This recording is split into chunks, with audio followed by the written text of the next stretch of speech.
வாழ்க சத்தியம், ஜெயிப்பது நிச்சயம், வாழ்க தமிழ். அன்பு சார்ந்த பக்தகோடி பெருமக்கள் அனைவருக்கும் அருள்மிகு மகாலட்சுமியுடைய அருளும் கல்கி மகான் மகாலட்சுமி சுவாமியுடைய ஆசீர்வாதம் அனைவருக்கும் உரித்தாகட்டும் என்று சொல்லி ஆசீர்வதிக்கின்றேன். அதாவது வருகின்ற 12ஆம் தேதி 5வது மாதம் 2025 அன்று சித்ரா பௌர்ணமி விழா 33 ஆண்டு முடிந்து 34வது ஆண்டு சித்ரா பௌர்ணமி விழா மகாலட்சுமி திருக்கோயிலில் நடைபெற்று கொண்டிருக்கின்றது 34 ஆண்டுகளாக. ஆகையினால ஏன் என்று கேட்டால், உலகத்தில் உள்ள அதிகமான கொடூரமான தாக்கங்கள் அதிகரித்து கொண்டிருக்கிறது. மக்களுக்கு மனதிலே நிம்மதி இல்லாமல் அலைந்து கொண்டிருக்கின்றார்கள். ஆகையினால பக்தி மார்க்கமே சிறந்த மார்க்கமாக இந்த உலகில் சிறந்து நிற்க வேண்டும் என்பதற்காகவே 34வது ஆண்டு சித்ரா பௌர்ணமி விழா இங்கே நடைபெறுகிறது.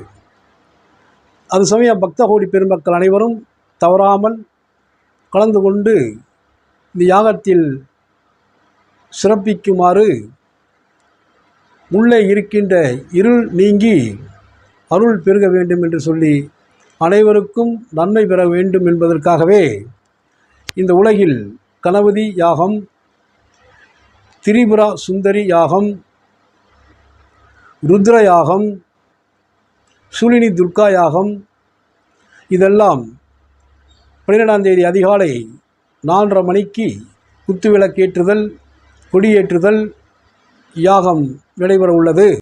9 மணிக்கு அன்னை மகாலட்சுமிக்கு பூர்ணாகுதி தீபாராதனை நடைபெற உள்ளது.